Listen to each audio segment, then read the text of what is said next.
Muito bom dia, irmãos. Que a graça e a paz do nosso Senhor Jesus esteja conosco nessa manhã. E nós vamos expor nessa manhã o livro a carta do apóstolo Paulo a um de seus filhos na fé, Tito, que assim como Timóteo teve a missão de plantar uma igreja na cidade de Creta. Timóteo esteve em Éfeso e Tito vai estar na cidade de Creta. E através dessa exposição, nós queremos que a Igreja de Cristo seja chamada a viver de uma maneira mais íntegra, santa, responsável, testemunhal do que Cristo fez em nossas vidas através da sua graça salvadora. Isso nós vamos ver através dessa epístola do apóstolo Paulo, que vai ensinar que uma igreja saudável requer liderança piedosa, fé praticada, vida santa e boas obras para resistir falsos mestres, evitar discussões e manter o testemunho fiel do Evangelho. Então, na nossa introdução, nós temos, como eu já falei, a epístola de Paulo, que é a epístola do apóstolo Paulo a Tito, que é uma das cartas pastorais, escrita provavelmente aí entre os anos 63 e 66, após a libertação do apóstolo Paulo da sua primeira prisão em Roma. Embora detalhes históricos precisos sejam debatidos entre alguns estudiosos e que o contexto geral deixa claro que Paulo deixa Tito na ilha de Creta com uma responsabilidade de organizar a igreja local, estabelecer uma liderança sólida, instruir os cristãos a viverem de uma forma coerente com o Evangelho de Cristo. E um pouco sobre quem era Tito. Era um dos cooperadores fiéis de Paulo, convertido e treinado pelo próprio, alguém com plena confiança para enfrentar desafios difíceis, assim a gente vai lembrar também como foi Timóteo, como um ambiente moralmente instável, que era Creta, e a presença, para piorar a situação, de falsos mestres que ameaçavam a fé da igreja. E a carta ela vai apresentar um modelo de como a igreja deve ser organizada, como seus líderes devem agir e como todos os crentes devem viver diante da sociedade. Começamos aí pelo capítulo 1, onde Paulo começa a instruir Tito a fortalecer uma igreja por meio de uma liderança piedosa, firme na doutrina, mostrando que a verdadeira fé une conhecimento, prática, proteção contra falsos ensinamentos. E a gente vai prestar atenção que a partir do capítulo 1, dos versos 1 até 4, Paulo começa com a sua famosa saudação, assim como ele faz em todas as suas epístolas. E de maneira que não temos nenhuma dúvida de que o apóstolo Paulo é realmente o autor da epístola. Paulo vai iniciar declarando seu chamado apostólico, destacando que o conhecimento da verdade conduz à piedade, que desde o início ele conecta a doutrina e prática os temas centrais da sua epístola. Paulo vai dizer que para levar os eleitos a Deus e à fé e ao conhecimento da verdade que conduz a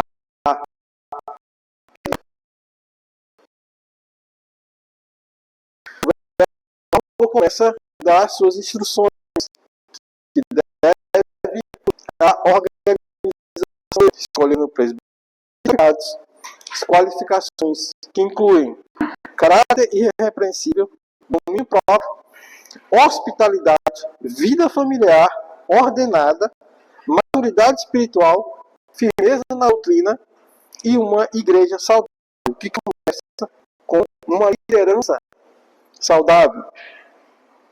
Então, a partir do verso 5 ao 9, Paulo vai instruir Tito como estabelecer uma liderança idônea dentro da igreja. A gente sabe que hoje, trazendo isso para os nossos dias atuais, a dificuldade que está sendo de levantar líderes, formar líderes idôneos dentro da igreja, sendo que a gente tem muitos problemas, pessoas que se desviam, líderes envolvidos com escândalos, pessoas que dentro da igreja são uma coisa, fora da igreja são outra. Então, tem vários ensinamentos que Paulo vai dar nesses primeiros versículos sobre essa liderança idônea da igreja, principalmente por causa do que estava acontecendo na cidade de Creta.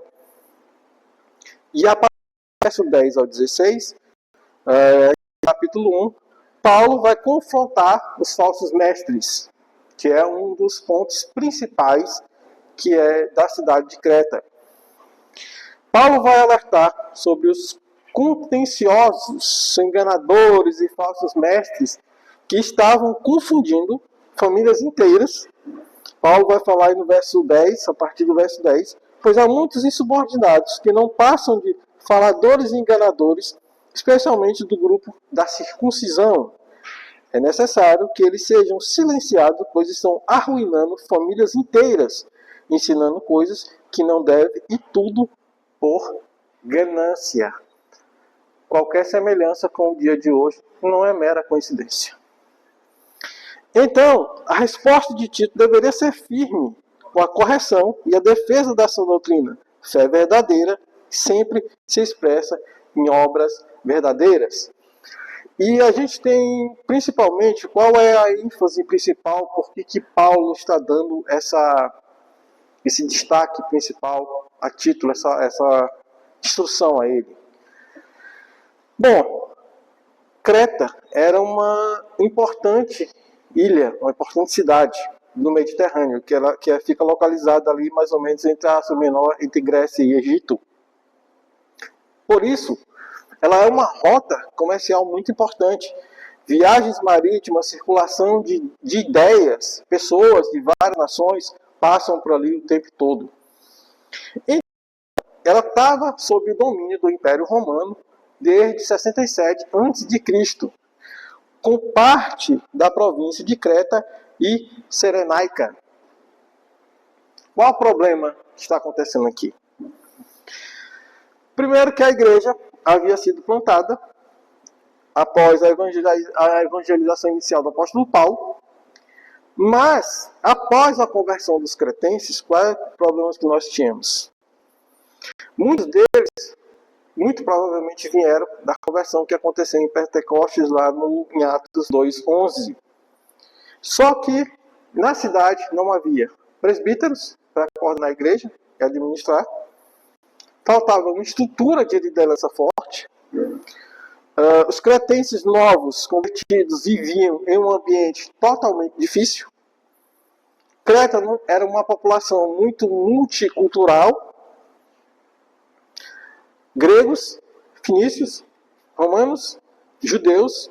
Havia comunidades judaicas significativas, ou seja, tinha uma boa quantidade de judeus e sinagogas naquela época em Creta, o que leva Paulo a falar sobre os judaizantes, que ele cita aí no verso 10, sobre os judaizantes que estavam rondando as famílias, e esses judaizantes, que eram os judeus, obrigando pessoas, esses novos convertidos, a se circuncidarem.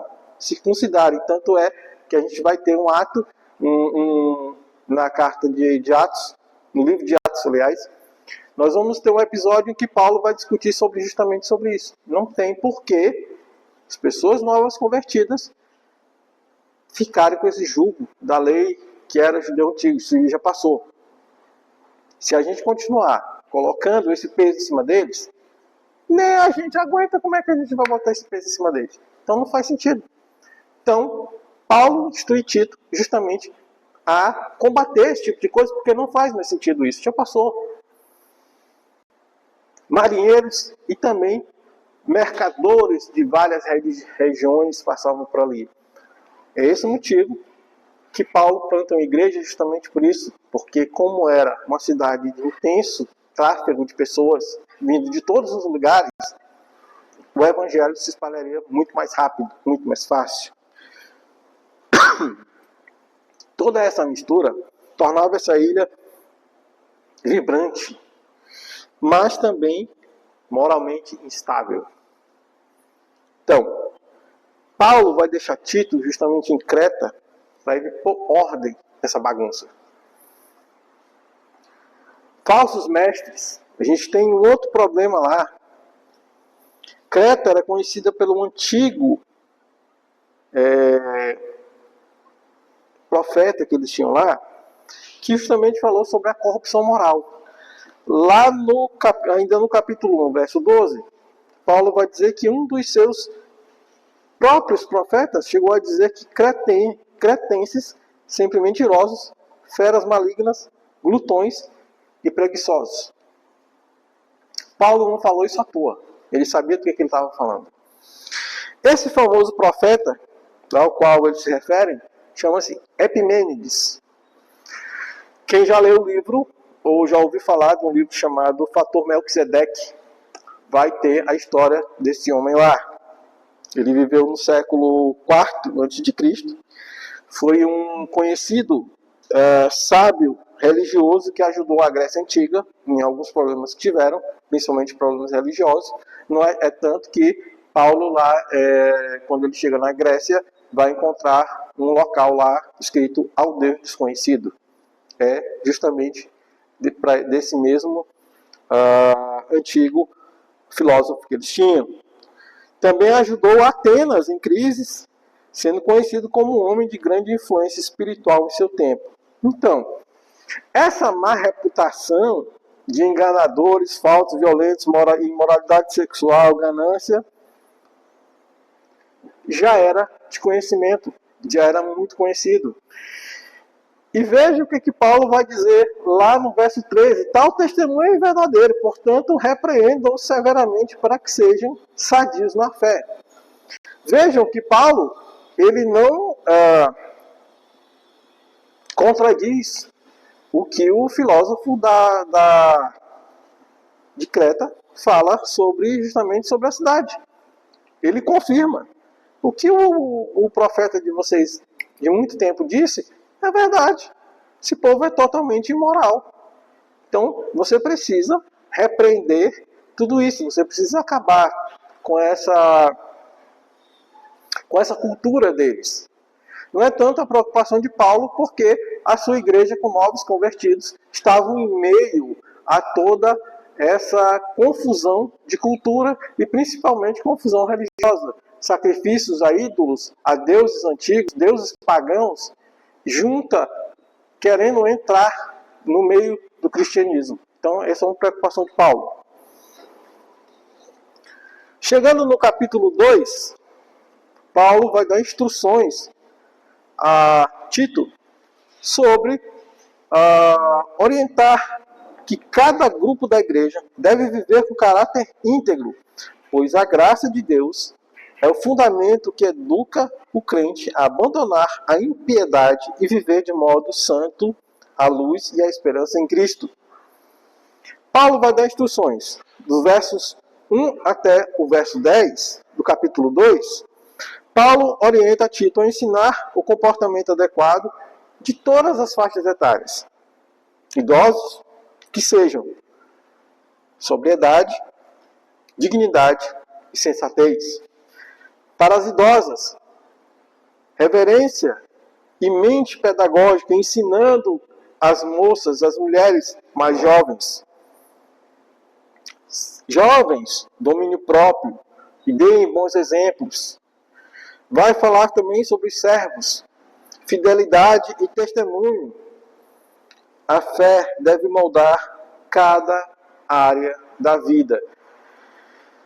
Então, Paulo diz a Tito, em todas as áreas, de todas as faixas etárias, eduque cada irmão para que esse possa dar bom testemunho. Os mais velhos, ajudem os mais novos. Os mais novos, respeitem, obedeçam os mais velhos. Escutem o que ele tem a dizer, porque eles têm muita experiência de vida que vai ajudar vocês lá na frente. Servo, sejam fiéis aos seus senhores, sejam fiéis aos seus patrões. Deem bom testemunho. A partir do verso 11 até o verso 15, Paulo vai falar da graça que salva e transforma. A base da ética cristã é a graça de Deus que educa o crente a renunciar à impiedade e viver de modo santo enquanto aguarda a volta de Cristo. O Evangelho não é apenas a mensagem que salva, mas é a força que transforma. A partir do capítulo 3, Paulo fala que a vida cristã deve ser marcada por uma submissão, boas obras, fundamentada na ação redentora de Cristo, levando o crente a evitar contendas e divisões, preservando o testemunho do Evangelho. Volto a repetir, qualquer semelhança não é mera coincidência. A partir do verso 1 ao verso 2 do capítulo 3, Paulo fala da submissão e boas obras. O cristão deve ser obediente às autoridades, pacíficos, cordiais, prontos para as boas obras. A conduta pública do crente é o testemunho do Evangelho. Primeiro, ser submisso às nossas autoridades. Muito embora nós tenhamos governantes que fazem coisas erradas, mas, de qualquer forma, devemos ser obedientes. Obedientes no sentido de cumprir a lei, de cumprir as regras. Se estão ali, nós mesmos nos colocamos lá. Então, se nós nos colocamos lá, paciência. Tem um objetivo, tem uma missão e tem um porquê. Então, nós devemos respeitá-los. Boas obras. As boas obras não é, que Paulo fala aqui, não é do sentido de dar cestas básicas, ajudar velhinhos a atravessar a rua, pagar o dízimo em dias, não xingar o vizinho, ou não xingar ninguém no trânsito quando atravessar e passar na sua frente. Esse tipo de coisa. O que Paulo está falando de boas obras é justamente testemunho. Testemunho do Evangelho que Paulo fala é justamente isso. É você ser idôneo, ser respeitador, ser obediente, submisso a Cristo, respeitar uns aos outros. Basicamente, respeitar a Deus e ao irmão como você gostaria de ser respeitado. Isso que são as boas obras, bons testemunhos, fazendo boas ações, sendo idôneo, com uma boa índole. Do verso 3 ao verso 8, Paulo vai falar da ação redentora de Cristo. Paulo relembra o passado pecaminoso dos cretenses, destaca que a salvação não é por obras, como eles faziam. E as obras que eles faziam aqui, irmãos, é do tipo sacrifícios aos deuses pagãos que eles tinham. Eles achavam que ele fazendo sacrifícios, oferendas de comida, bolos ou coisas desse tipo, estavam fazendo boas obras para aqueles deuses e que aquilo ia, de alguma forma, levar à salvação. Mas tudo é pela misericórdia e pela graça de Deus, mediante o lavar regenerador do Espírito Santo. A nova vida leva naturalmente a boas obras. Se você está em Cristo, automaticamente isso é natural da pessoa que se converte a Cristo, a praticar boas obras. Se antes de aceitar a Cristo, você é do tipo que xingava teu vizinho, mal falava com ele, ou reclamava qualquer coisa, até se o cachorro dele latisse, você esculhambava ele daqui para lá, depois disso, que você se converte a Cristo verdadeiro, você já não se importa mais com isso. Aquilo já não faz sentido. você começa a perceber que o problema não está no seu vizinho, o problema está em você. Você que tinha um problema sério dentro de você, que não conseguia perdoar pessoas, não conseguia conviver com pessoas diferentes de você, e você sempre era pautado pelos seus valores. Você não aceitava que as pessoas fossem diferentes de você. Então, a partir do momento que você aceita Cristo, isso tudo muda. E é essa a ideia que Paulo passa para Tito, que esse faça com a comunidade de Creta. Dos versos 9 aos versos 11, que acontece muito em nossas igrejas atualmente, Tito deveria rejeitar discussões inúteis e disciplinar aqueles que insistem em divisões dentro da igreja. Pessoas que persistem nesse comportamento demonstram um coração pervertido. A gente viu isso em outras situações com o apóstolo Paulo, em que ele teve que resolver problemas de contendas, divisões dentro da igreja, por causa de partidos. Aqui é da mesma forma. Parece assim que é um tipo copiar e colar. O defeito que está em um vai dar em todo mundo. E hoje conosco não é diferente. A gente tem esse problema. Às vezes a gente tem igreja que tem 2, 3 pastores pastoreando. Às vezes tem um grupo que é mais para o pastor A, o outro que é mais para o pastor B e o outro que é mais para o pastor C. Outro que não gosta de nenhum deles. Eu não gosto de nenhum desses aí. Eu gosto só quando o irmão Eduardo prega, porque ele é melhorzinho do que os pastores, porque os pastores são chatos. Então sempre tem essas contendas, panelinhas e divisões dentro da igreja. E isso não é de hoje, irmão. Isso já vem, 1000 anos atrás aí já aconteceu esse tipo de coisa. A Bíblia já nos alerta sobre isso. E aí, a partir disso, é que nós devemos aprender com os erros que já aconteceram no passado, para que não repetimos esses erros hoje. E do verso 12 ao verso 15, Paulo faz suas considerações finais, que é as práticas de demonstração de comunhão missionária, como em todas as epístolas que ele escreveu. E como aplicação final,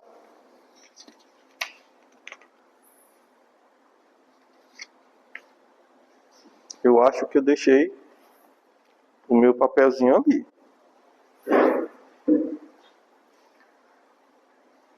Esse não está num desses aqui, Eduardo.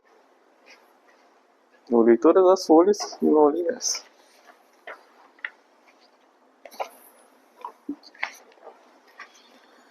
E como aplicação final, como é que a igreja deve ser formada e conduzida hoje, com base nos ensinamentos do apóstolo Paulo a Tito? Como que a gente deve conduzir a igreja hoje? A igreja, queridos, ela deve investir, primeiro, na formação espiritual de seus líderes e membros, incentivando uma vida coerente entre aquilo que se crê e aquilo que se vive. Se envolve em ensinar doutrinas sólidas, promover uma cultura de santidade e serviço, cultivar submissão mútua e vigilância contra ensinos distorcidos. Assim, a comunidade permanece unida, madura, capaz de testemunhar com integridade o Evangelho em meio a um mundo cheio de confusão espiritual e moral que vivemos hoje.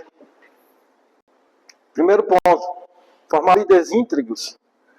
Treinar e selecionar líderes que vivam piedosamente, evitando fofocas, divisões, contendas.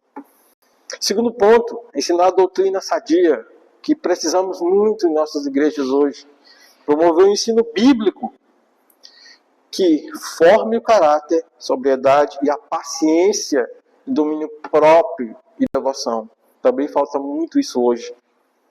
Combater erros com sabedoria. Discernir falsas doutrinas e preparar a igreja para não ser enganada por ensinos sensacionalistas. Com o advento da internet, a igreja está cheia. Pastor, olha isso aqui que eu vi. Pastor, isso aqui é o certo? Pastor, isso é todos os dias com muita gente acontece. O povo cheio de falsas doutrinas que vê qualquer coisa na internet e acha que é o certo. Discipular todas as faixas etárias. Criar ambiente onde jovens, adultos, idosos sejam ensinados e formados. Promover boas obras, que é criar projetos de serviço, visitas às pessoas, ajuda aos necessitados, ensino comunitário. Promover, manter bom testemunho na sociedade. Viver a fé de modo público, com humildade e serviço, é demonstrar o Evangelho transformador de Cristo em você. Não basta apenas falar. As pessoas nos pautam, as pessoas nos observam muito pelo que nós fazemos, não é pelo que a gente fala, pelo que a gente faz. Assim são nossos filhos, por exemplo. Eles nos seguem pelo que eles veem, não é pelo que a gente fala. Então, a sociedade nos molda, os crentes, como eles dizem, muito por isso, pelo que nós fazemos. Cuidar dos relacionamentos internos. Uma igreja saudável manifesta amor, reconciliação e comunhão entre os membros, e não divisão. Membros se relacionando com membros. Acabar as panelinhas que existem dentro da igreja. Devemos lembrar que a igreja é o corpo de Cristo, e como corpo é uma coisa só. Que Deus nos ajude a ser uma igreja que une boa doutrina, boa liderança, boas obras, para que Cristo seja visto em nós. Amém? Amém.